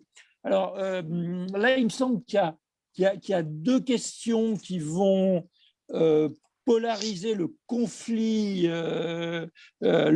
politique idéologiquement dans les prochaines années. Je dirais qu'il y a un, c'est la question de la vérité. Je veux dire par là que l'infodémie a été accompagnée d'une pandémie, d'une floraison absolument invraisemblable d'informations fausses sur les causes de l'épidémie, le nombre de morts, la responsabilité de la 5G, de Bill Gates, du Big Pharma, etc. Donc, on a vu simuler un imaginaire de la rumeur, du complotisme, de la désinformation, de la fake news, pour employer des mots à la mode, qui fait que la parole politique et la parole scientifique aussi parlent un peu dans le vide par rapport à la population. Donc, il me semble bien qu'on a un premier conflit qui est pour dire ce qui est réel. On ne peut pas simplement se tourner vers les gars en blouse blanche qui parlent à la télévision. D'abord, ils disent des choses contradictoires et on voit bien que leur faculté de prédiction est faible. Et le deuxième élément, c'est on voit effectivement, là je suis tout à fait d'accord avec Mathieu, on voit revenir complètement cette question de l'interdit. Là aussi, en France, affaire Traoré, etc., les histoires sur le balance ton porc, balance ton... je suis désolé, j'ai un chien qui essaie de se faire filmer, je suis obligé de le repousser. Il est très sympathique. Donc, dénonce ton inceste, etc. Et on sent bien arriver cette culture woke dont parle Mathieu, qui progresse et elle progresse de manière un petit peu terrifiante dans les jeunes générations qui sont en fac. J'ai refusé tout à l'heure de participer à un débat puisque j'ai senti que mon rôle serait l'idiot utile orwellien face à des gens qui réclamaient plus de censure, etc. Donc, est-ce que ouais, c'est une question surtout pour Mathieu peut-être, est-ce que tu penses que cette hypothèse est bonne et que les conflits politiques traditionnels sur plus d'États, moins d'États, même pour la souveraineté, risquent de passer au second plan par rapport à cette question de la vérité qui doit guider notre action et par rapport à cette question des passions interdites ou des affects qu'on essaierait d'interdire, ce qui veut dire très clairement que tout est devenu une question d'hégémonie idéologique et non plus de force politique traditionnelle, pour résumer. Voilà. Oui. Alors, je peux répondre? Ouais, c'est fait pour. Merveilleux. Alors, je suis absolument d'accord pour dire que le conflit aujourd'hui ne porte plus sur l'organisation de la société, mais sur la définition même de la société et la définition même de la réalité. Moi, ça me frappe aujourd'hui, c'est-à-dire ce que tu appelles la question de la vérité, elle est à ce point centrale que nous ne parvenons plus à nous entendre sur des conditions minimales de reconnaissance de ce qui est vrai et de ce qui est faux. C'est une forme de dissolution du monde dans l'interprétation. Il n'y a plus la possibilité, l'hypothèse même d'une vérité recherchée par tous tend à disparaître. Ça s'alimente à quoi ça? Ça vient pas de nulle part. Je pense qu'on peut évoquer notamment une forme de corruption mentale du savoir universitaire. Parce qu'aujourd'hui, ce que l'on voit aussi à travers tout justement la multiplication des studies dans l'université, eh bien, on nous dira que le savoir n'est même pas un horizon légitime. Le savoir est une forme, la quête de l'objectivité, la prétention au savoir n'est rien d'autre que le masque d'intérêt particulier, majoritaire probablement. Donc, on va nous expliquer que on peut même lire ça dans quelques trucs aux États-Unis, la vérité est une idée occidentale qui relève du suprémacisme blanc. Bon, OK. Donc, l'idée même d'un savoir, elle tend à se réduire dans une idéologisation intégrale de l'existence. Et ça, cette idéologisation-là, ça correspond à une phase de transition entre une hégémonie et une autre, appelons ça comme ça, et avec par ailleurs un régime de plus en plus oppressif qui, à certains égards, veut nous interdire, pour reprendre Orwell, de nous dire que 2 plus 2 égale 4. Et de ce point de vue, il y a aussi une falsification des références scientifiques. C'est-à-dire qu'on le voit autour de la question de ce qu'est un homme, ce qu'est une femme. Alors qu'on nous dise qu'on doit s'ouvrir à des réalités marginales, des réalités qui relevaient de la dysphorie de genre, des réalités qui étaient périphériques et auxquelles on doit tendre la main. J'ai pas de souci, nos sociétés cherchent à tendre la main à tous. Mais qu'on nous explique que la science aujourd'hui prouve que l'homme et la femme n'existent pas et que la science prouve que tout ce qui existe, c'est la fluidité identitaire et que l'homme et la femme ne sont que des constructions idéologiques illégitimes et qu'en dernière instance, la vérité, c'est le fluide et l'insaisissable identitaire, mais c'est qu'il y a une falsification de la parole scientifique elle-même. Donc, quand la référence à la science s'est étendue à des discours idéologiques qui n'ont de scientifique que le jargon. Alors, de ce point de vue, et ça on y revient, il y a une formule du parlementarisme britannique qui dit « le Parlement peut tout faire sauf changer un homme en femme ». C'était une espèce d'idée qu'il y a une part du réel qui échappe à la volonté de l'être humain. Manifestement, on n'en est plus là. Il y a une forme de plasticité intégrale du réel. Tout est un construit social, donc tout peut être déconstruit. Dès lors, tout est discours, tout est hégémonie. L'idée d'une réalité qui transcenderait nos préférences idéologiques est congédiée épistémologiquement aujourd'hui. Donc, de ce point de vue, il y a une restauration des conditions même de l'intelligence qui est absolument nécessaire, bien que je ne vois pas, quand je cherche à voir comment faire, sur le plan institutionnel, on peut bien dire, donner moins d'importance à tous ces savoirs idéologiques frelatés qui pullulent dans l'université. On pourrait dire une meilleure éthique du débat, mais en dernière instance, j'ai tendance à croire que chacun, dans sa posture personnelle, doit chercher à témoigner de l'existence du réel. Ça, appelons ça, c'est ma vision à la Solzhenitsyn. On est condamné désormais à témoigner de la vérité telle qu'on la voit minimalement, et c'est presque un acte politique en tant que tel. Dernier point par rapport aux médias, si je peux me permettre, il y a évidemment cette négation de la possibilité même du réel, mais il y a aussi quelquefois, paradoxalement, une forme de mensonge par omission qui est assez fascinante. Donc, certains phénomènes se passent et il n'est pas permis de les mentionner sans être accusé de toutes les étiquettes possibles. Et là, autrement dit, il y a certaines vérités qui sont minées médiatiquement et qui s'aventurent pour les nommer risquent très rapidement de recevoir une rafale de concepts incapacitants, et il comprend très rapidement que mieux vaut ne pas s'aventurer sur ce terrain parce qu'il connaîtra la peine de mort sociale. Donc, je pense que ça fait aussi partie de ce que tu appelles la crise de la vérité. Merci Mathieu. Cyril, je crois que tu veux poser une question. Cyril Dalmont est le chercheur numérique qui travaille en particulier sur les aspects de liberté et des libertés numériques, le chercheur numérique de l'Institut Thomas More. Cyril, la parole est à toi. Oui, bonsoir. Je ne sais pas si on m'entend bien. Pas très bien. Tu peux monter le son? C'est le micro. Ça va mieux? Oui. En fait, les deux intervenants, les deux brillants intervenants de ce soir ont tous les deux abordé la question du numérique, en fait, de l'importance des réseaux sociaux, et notamment dans les événements du Capitole. Je voulais les interroger en fait sur l'aspect historique et le parallèle qu'on peut faire avec le mouvement populiste en fait au début du 19e aux États-Unis. Concernant justement les phénomènes de monopole avec les fameux barons voleurs et le mouvement de réaction sur le Sherman Act qui a eu lieu derrière. Et est-ce qu'ils font ce parallèle en fait que moi je fais à titre personnel, mais j'aurais bien voulu avoir leur avis. Justement, ce mouvement contestataire, en fait, cette espèce de dépossession de souveraineté d'une certaine partie de la population, de ce qui normalement fonde le peuple, quoi, le peuple souverain. Est-ce qu'ils ressentent, est-ce qu'ils analysent en fait ce mouvement qu'on peut qualifier de trumpiste? Alors après, je ne sais pas dans ses composantes exactement comment on peut le qualifier, mais cette réaction par rapport à un phénomène en fait de monopoles mondiaux qui réagissent quasiment comme des organisations internationales. Voilà, je ne fais pas plus long, mais c'est le sens de ma question. Merci. Édouard? Alors oui, je rappelle que le mot c'est ça, hein, le mot de populisme, en fait, a été inventé pour qualifier un mouvement Tout à fait. agraire aux États-Unis au début du 19e, c'est ça, hein? D'accord. C'est ça. Et en Russie, ils qualifiaient toutes les personnes qui n'étaient pas communistes. D'accord.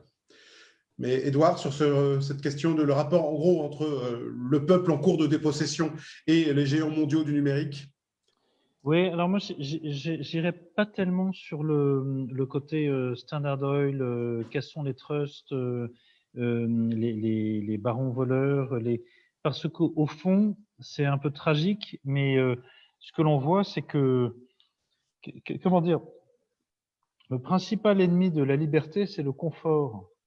Et quand vous avez une application Facebook, un email Gmail, un WhatsApp, vous savez que vous êtes épié, vous savez que chacune de vos recherches, que chacun de vos appels est identifié, tracé, va être utilisé pour une raison commerciale qui va vous échapper complètement, que vous êtes en fait de la matière première à faire des profits pour Monsieur Zuckerberg ou pour de la matière première pour accroître la puissance de Google, de Amazon, etc. Et pourtant, vous le faites.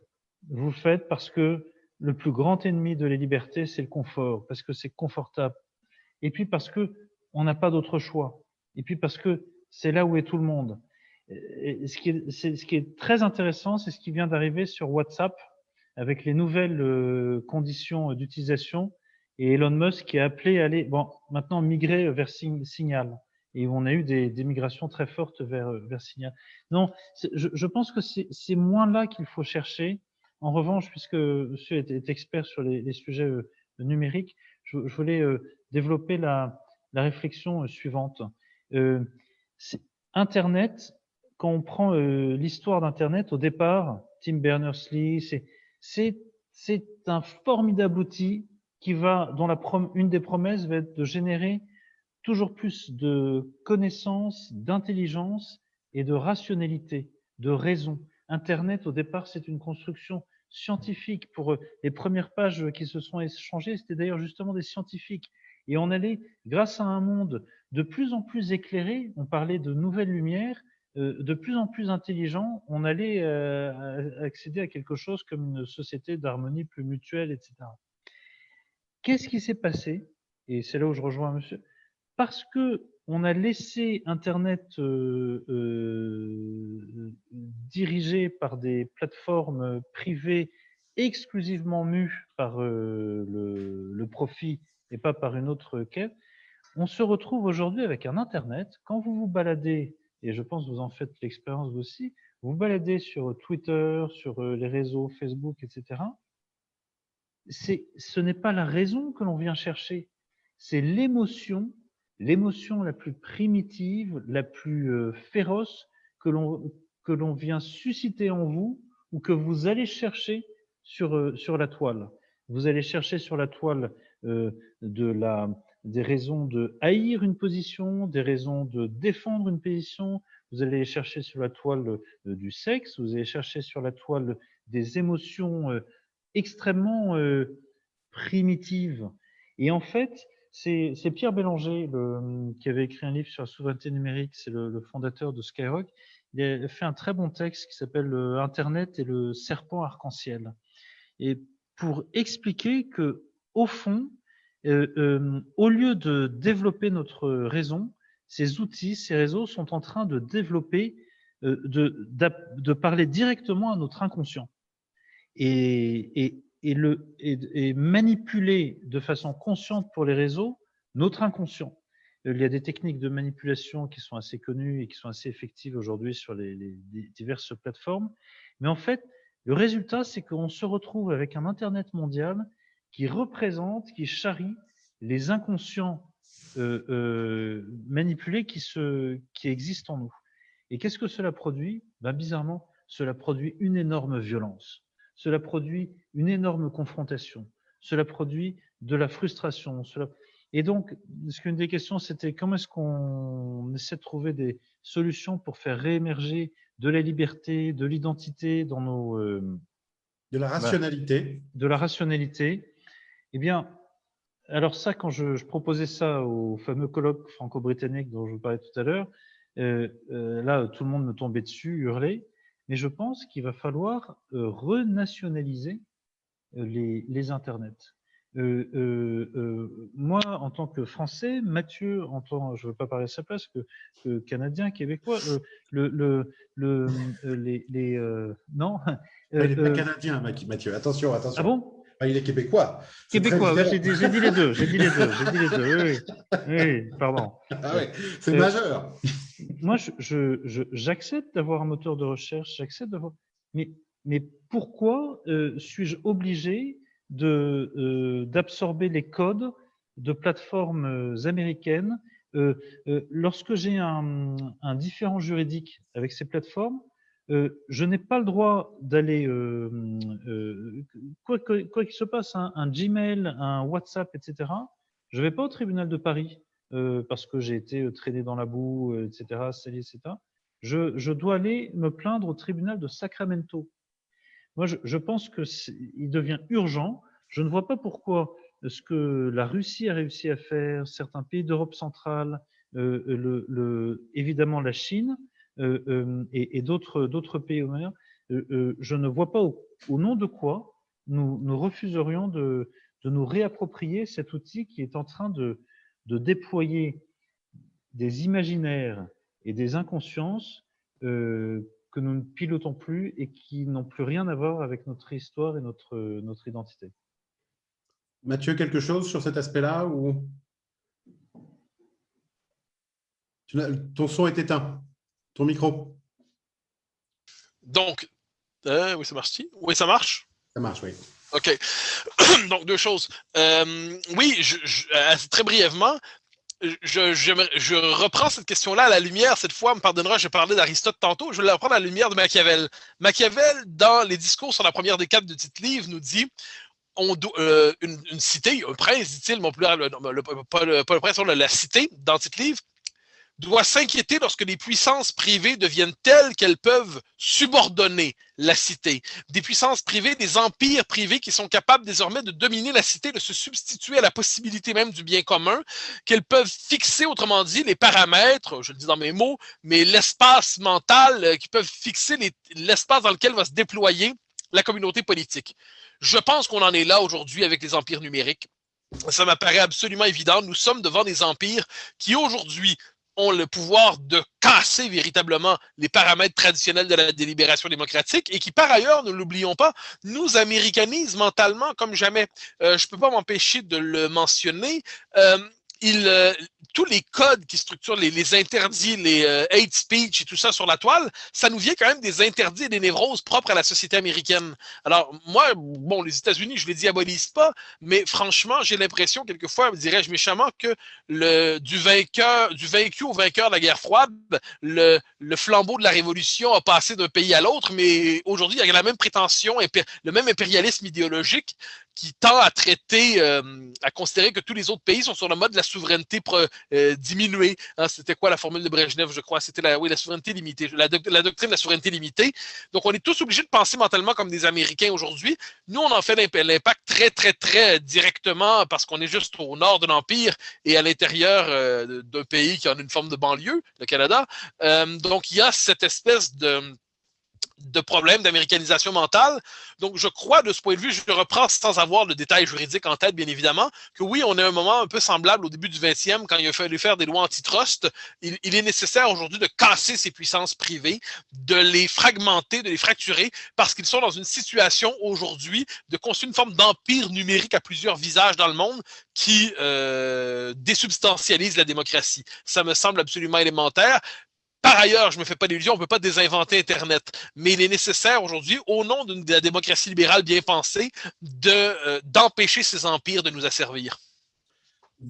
Merci à tous les deux. J'ajoute juste quelque chose, ça veut dire que au chantier de reconstruire nos démocraties nationales et nos peuples dans leur cohésion culturelle, nous ajoutons le chantier de trouver une nouvelle organisation mondiale et non pas la démondialisation, mais je voudrais quand même signaler quelque chose d'intéressant, c'est que ce que vous dites tous les deux, quand on lit le livre qui fait couler tendance, qui est le livre de Davos, hein, sur le grand reset, il est bien question aujourd'hui de faire reculer la mondialisation. Donc, c'est assez intéressant. C'est-à-dire qu'il y a quand même plusieurs pages consacrées dans ce livre à ça, c'est-à-dire la mondialisation va reculer, comment on organise ce recul intelligemment. C'est assez intéressant de trouver ça dans ce bréviaire de la pensée convenue, si je puis dire, mais qui mérite d'être lu néanmoins. Donc, ça veut dire que le bilan de ces échanges, l'un des bilans de ces échanges, c'est qu'on a 2 chantiers maintenant à l'intérieur de notre maison commune et aussi à l'extérieur, mais sans doute l'un nourrit-il l'autre. Je vais vous proposer, chers amis… Non, alors François, tu veux poser une question? Alors, redresse-toi, oui, s'il te plaît. Très court à Mathieu.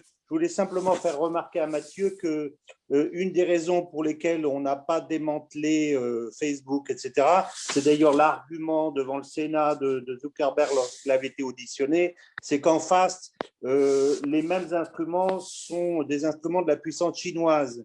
Et on a peur que si en fait on casse ce qu'on devrait faire les trusts américains, on se trouvera en face de trusts plus puissants du côté chinois. Donc en fait, il y a un peu un espèce d'équilibre qui est un peu compliqué. Et autant je pense que si la Chine était en déclin, les Américains, enfin certains en tout cas, voudraient qu'on casse les grands groupes numériques. Aujourd'hui, je ne pense pas que ce soit le cas pour cette raison. Je ne sais pas si tu es d'accord avec moi. Oui, je peux répondre? Oui, bien sûr. Oui, alors, je suis parfaitement conscient qu'on n'évolue pas dans un monde occidentalo-centré, il n'en est plus ainsi, qu'il y a des conflits. Je le vois très bien. Il n'en demeure pas moins que si on regarde cette question-là du point de vue de ce qu'on appelait la démocratie nationale, et plus largement, disons, une forme de démocratie européenne, s'il le faut. Je ne suis pas le plus européiste le plus fervent, mais disons, la puissance américaine est à la fois décadente et quand même impériale aujourd'hui, façonne objectivement, avec ses instruments de pouvoir, parvient aujourd'hui à déstructurer la condition même de la délibération démocratique. Donc, et on ne peut pas toujours se cacher derrière « oui, mais la Chine, oui, mais la Chine, oui, mais la Chine », pour ne pas, dans la maison qui est la nôtre, à tout le moins, chercher à reprendre un peu le contrôle sur notre vie démocratique. Parce qu'à ce compte-là, l'argument « oui, mais la Chine », il est utilisé aussi pour dire que c'est plus efficace, finalement, un régime autoritaire qu'un régime démocratique, que la liberté, c'est moins efficace que la non-liberté. En dernière instance, je n'ai pas envie comment dire, je n'ai pas envie d'intégrer à ce point la variable chinoise dans ma tête, au point de dire que finalement, nous devons nous comporter mentalement comme des provinces de ce lointain empire. Mais c'est quand même un choix géopolitique qui est fait. Exactement, c'est tout à fait d'accord avec, je rajoute un mot sur Mathieu, et c'est la raison pour laquelle il faut, et c'est pas très coûteux, il faut construire nos propres plateformes. On n'a pas à être les vassaux de l'un ou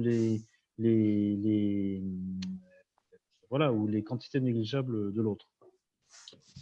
Alors, je vous annonce, je rebondis, la publication prochaine d'une note de Cyril Dalmons intitulée « L'impossible souveraineté numérique européenne », mais qui néanmoins formule des propositions intéressantes. Une dernière question, Madame Cuisance, puisque je vous l'avais posé la question il y a un moment. Question très brève, s'il vous plaît, qui appellera des réponses très brèves, et nous nous arrêterons. On vous écoute, Madame. Ah, vous êtes là, Madame?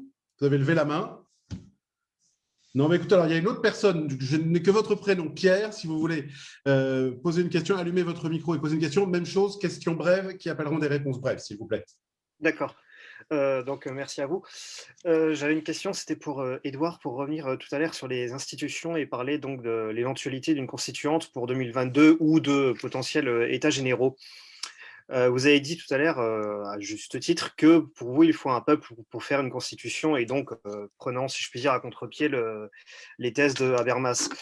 J'aimerais aussi donc rebondir sur ce sujet, étant donné que, comme le dit si bien Fourquet, et auquel j'adhère à ses thèses, qu'on est dans une société de plus en plus archipélisée, atomisée, etc. Est-ce que vous ne pensez pas que la France, dans le futur, avec la montée du communautarisme, ne risque pas de finir comme des pays comme le Liban ou la Bosnie, avec une constitution totalement communautaire où il faudrait que le chef de l'État appartienne à telle communauté, que le président du Parlement, enfin d'une des deux chambres, a une autre communauté, etc. Et que en fait, les postes au sein des institutions se répartiraient en fonction des communautés et non plus comme c'est le cas, on va dire, actuellement. Bon. C'est pas très joyeux comme perspective.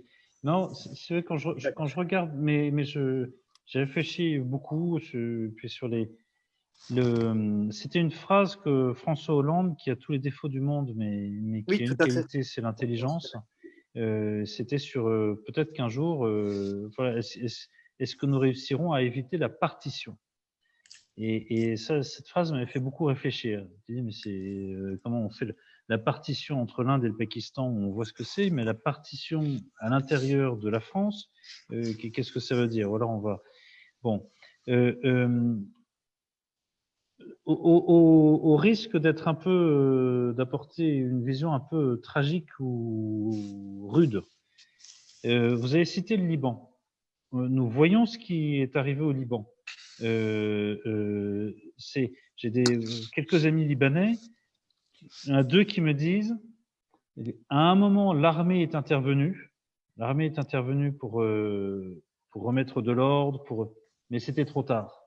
C'était trop tard parce que les camps palestiniens avaient débordé, c'était trop tard. Et vous voyez ce qui est arrivé au Liban aujourd'hui. Il n'y a plus de Liban. Le pays n'existe plus. L'État n'existe plus. C'est une voilà. Notre devenir. On croit toujours que ça n'arrive qu'aux autres. Et quand vous discutez avec des Iraniens, et quand la révolution leur est tombée dessus par les fondamentalistes, mais non, on est la Grande Perse, on a toujours été là. Ça n'arrive pas qu'aux autres. Moi, je crois que nous avons deux modèles possibles face à nous. Nous avons un modèle de communautarisation qui est le Liban, qui est se dire bon ben voilà, nous les chrétiens ou les blancs ou voilà, nous pesons tant dans le. C'est la fin. C'est la fin à 20-30 ans. Et puis c'est totalement contraire à notre histoire, L'autre modèle, parce que c'est le modèle d'un pays en guerre, mais qui reste une démocratie malgré tout, où on se donne les moyens de défendre ses libertés et sa façon de vivre, c'est Israël. Et à un moment du film, il va falloir, j'espère que mon pays aura une autre option que ces deux-là, mais à un moment du film, il faut se regarder en face et se dire jusqu'où suis-je prêt pour défendre la liberté, le mode de vie qui est le mien, qui est celui de mon pays. Ce qui est certain, c'est que si nous laissons l'adversaire ronger trimestre après trimestre, quartier après quartier, voile après voile, le socle de notre nation, j'aime pas dire république, mais alors c'est le Liban. Ce que je n'ai pas encore vu aujourd'hui, c'est une forme de sursaut qui dit mais c'est plus possible, on va défendre ce qui nous est le plus cher, ce qui nous est le plus sacré, c'est pas uniquement une terre, mais c'est une liberté, c'est un mode de vie. Il n'est pas visible immédiatement. Une des choses qui me fait reprendre un peu confiance dans l'avenir de mon pays et celui de mes filles, c'est que vous prenez Polytechnique. Je ne sais pas s'il y a des polytechniciens dans l'audience. À l'X, depuis 3-4 ans, il y a un phénomène bizarre. On n'a jamais vu autant de diplômés de l'X rejoindre les armées, jamais depuis les années 50, qu'aujourd'hui. Tout d'un coup, alors que nous avons une élite et une certaine génération qui a abandonné le pays à lui-même, qui s'est vautré dans les intérêts privés, vautré dans la facilité, c'est pour moi l'emblème de cette faillite, de cette trahison des élites, c'est d'avoir laissé filer les Péchiney, les différentes sociétés, tout ça juste pour arrondir un bonus. L'histoire Péchiney, c'est celle-là. C'est même pour financer un divorce. Eh bien, là, on voit émerger une génération, une élite, qui dit non, mais attendez, on arrête là. C'est de nous dont il s'agit. C'est de notre pays. C'est pas parce que nos parents, nos grands-parents ont un peu laissé filer les affaires qu'on va suivre le flot. Et ça me redonne un peu d'espoir. Eh bien, écoutez, c'est sur cette note d'espoir que je vais vous remercier infiniment, cher Édouard et cher Mathieu, pour ces échanges. Navré, la dernière personne qui souhaitait poser une question, mais on a déjà débordé d'un quart d'heure et vraiment, on s'arrête. Mille merci, messieurs, pour ces échanges touffus et passionnants sur un sujet que nous n'avons pas, évidemment, épuisé ce soir, sur lequel il faudra revenir. Mais en tout cas, je l'ai dit tout à l'heure, nous savons que nous avons infiniment de travail et dans la maison et à l'extérieur. Merci encore, merci à vous de nous avoir suivis jusqu'à cette heure. Et je vous dis à bientôt, vous recevrez bientôt une invitation pour une prochaine conférence, j'espère et j'en suis convaincu, tout aussi passionnante. Merci encore à vous, merci aux orateurs et merci aux participants. Bonne soirée à tous. Et merci à toi, cher Thomas, Jean-Thomas, pour cette organisation parfaite comme toujours. Voilà. Je ne manque pas de le redire à chaque fois. Merci François. C'est bien gentil. Merci à tous. Bonne soirée. Merci. Bonsoir.